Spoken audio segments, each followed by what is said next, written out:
வணக்கம் நண்பர்களே, வாங்க நாம் வெள்ளரிக்காயை உபயோகப்படுத்தி தோசை எப்படி செய்கிறதுன்னு பார்க்கலாம். தோசை செய்கிறதுக்கு நாம் ஒரு கப் இட்லி அரிசியை ஊற போட்டிருக்கோம். ஒரு 6 ஹவர் ஊற வச்சுக்கோங்க. ஊறின அரிசி எடுத்துக்கலாம். கொஞ்சம் கொத்தமல்லி போட்டுக்கலாம்.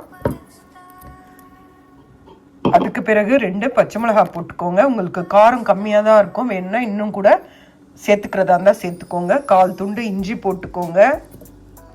அதுக்கப்புறம் ஒரு வெள்ளரிக்காய் நறுக்கி வச்ச ஒரு முழு வெள்ளரிக்காய் எடுத்திருக்கேன். அந்த வெள்ளரிக்காவை போட்டுக்கலாம்.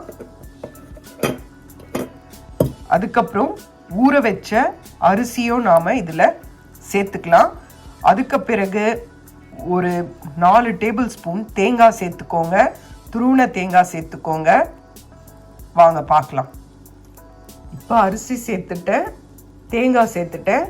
என்கிட்ட தேங்காய் பவுடர் இருக்குது, அதனால் நான் அதை 4 டேபிள் ஸ்பூன் சேர்த்துட்டேன். நீங்கள் தேங்காய் துருவலை யூஸ் பண்ணிக்கோங்க. ஏன்னா இங்கே பனிகாலன்றனால தேங்காயெல்லாம் ரொம்ப அப்படியே மேலே கொழுப்பு அப்படியே மிதக்கும், அதனால் அப்படியே ஃபுல்லாக இது ஆகிடும். அதனால் நான் தேங்காய் பவுடர் யூஸ் பண்ணுறேன். இந்த ஒரு 6 மாதத்துக்கு தேங்காய் அப்படி தான் இருக்கும். மசியவும் மசியாது, அப்படியே திப்பியாக இருக்கும். அதனால் நான் தேங்காய் பவுடர் யூஸ் பண்ணியிருக்கேன். நீங்கள் துருவின தேங்காய் யூஸ் பண்ணுங்கள், ரொம்ப அருமையாக இருக்கும். இதை நல்லா அரைச்சி எடுத்துக்கோங்க. நல்லா மையாக அரைச்சிக்கோங்க. தேவையான அளவுக்கு தண்ணி விட்டுக்கோங்க. இந்த மாவு தண்ணியாக தான் இருக்கணும், திக்காக இருக்கக்கூடாது. நான் அரைச்சி கொண்டு வந்துட்டு உங்களுக்கு காட்டுறேன்.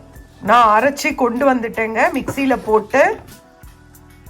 இது இன்னும் கூட வாட்டரியாக இருக்கணும், அப்போ தான் நல்லா சூப்பராக இருக்கும். செய்யறதுக்கு நல்லா முருகலாக நல்லா வரும். நமக்கு ரவா தோசை மாதிரி நீர்க்க இருக்கணுங்க.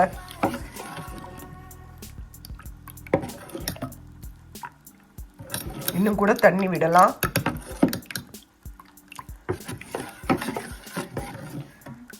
நல்லா கலக்கி விட்டுக்கோங்க. இப்போ இதில் 1 டீஸ்பூன் ஜீரகம், 1 டீஸ்பூன் மிளகை நுணுக்கிக்கோங்க. கொஞ்சம் பவுடராக இல்லாமையும் அந்த மீடியம் இதுவாக நுணுக்கிக்கோங்க.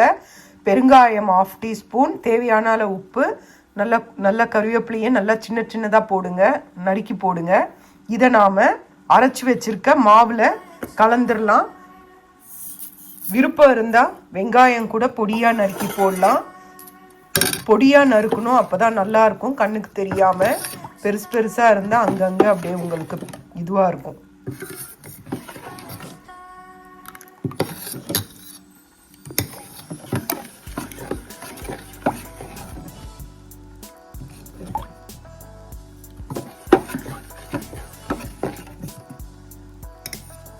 உங்களுக்கு இந்த தோசையை நான் வெங்காயம் கூட ஒரு நாள் சேர்த்துட்டு செஞ்சு காட்டுறேன். இப்போ உப்பெல்லாம் டேஸ்ட்டு பார்த்துக்கோங்க. இப்போ நாம் வாங்க தவாவில் தோசையை எப்படி விடணும்னு உங்களுக்கு சொல்கிறேன்.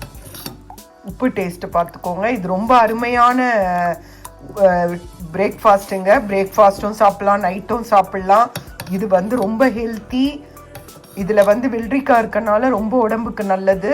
வெறுமனே நாம் தோசையாக சாப்பிடாம இந்த மாதிரி வெள்ளரிக்காய், சொரக்காய், இந்த மாதிரி பொருளெல்லாம் போட்டு செஞ்சு சௌ இதெல்லாம் செஞ்சு சாப்பிட்டிங்கன்னா நமக்கு ரொம்ப உடம்புக்கு நல்லது. குழந்தைங்களுக்கு இது மூலயமா காய்கறிகள் போய் சேரும்.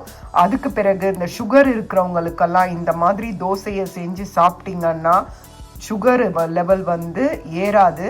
பொறுமையாக கொஞ்சம் கொஞ்சமாக நம்ம ரத்தத்தில் நம்ம சாப்பிட்ற சாதம் இது டிஃபன் கலக்கும், வேகமாக டைஜஸ்ட் ஆகாது. இது ரொம்ப நல்லது. இது நீர் சத்து உள்ள காய், அதனால் இதை சேர்த்துக்கோங்க. வாங்க இதை நாம் எப்படி செய்யலான்னு பார்க்கலாம். நீங்கள் இன்னும் கூட இதுக்கு தண்ணி சேர்க்கலாம். எந்த அளவுக்கு தண்ணி சேர்க்குறீங்களோ அந்த அளவுக்கு நல்லா முறுமுறுன்னு இருக்கும்.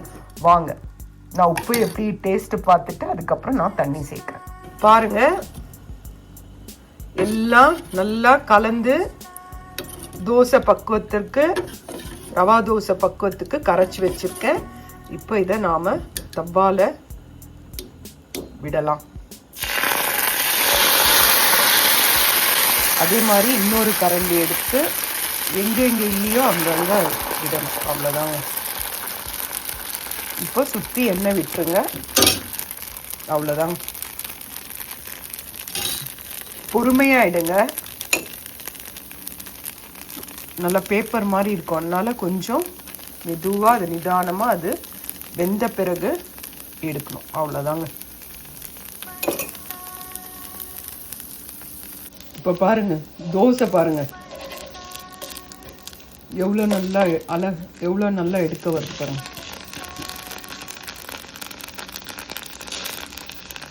சூப்பராக இருக்கு பாருங்க. நல்லா கிறிஸ்பியாக ரொம்ப நல்லா இருக்குங்க. சுட சுட சாப்பிடுங்க, அருமையாக இருக்கும். இதுக்கு தொட்டுக்கிறதுக்கு தேவையே இல்லை.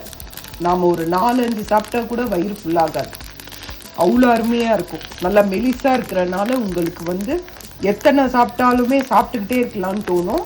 இதை செஞ்சு பாருங்கள், நிஜமாகவே நல்லா இருக்கும். எல்லாருக்குமே பிடிக்கும், பிடிக்காதவங்களுக்கு கூட பிடிக்கும். ஏன்னா கரைச்ச தோசை அந்த மாதிரிலாம் செஞ்சால் பிடிக்காது. நார்மல் தோசை சாப்பிட்டு இருக்கிறவங்களுக்கு அவங்களுக்கெல்லாமே சொல்கிறேன், இந்த தோசையை செய்யுங்க. அடுத்து நீங்கள் நார்மலாக தோசையே செய்ய மாட்டீங்க, இந்த மாதிரி தோசை தான் செஞ்சு சாப்பிடுவீங்க. தோசை உங்களுக்கு இன்னொரு முறை ஊற்றி காட்டுறேன் பாருங்கள், எவ்வளோ நல்லா வருது பாருங்கள்.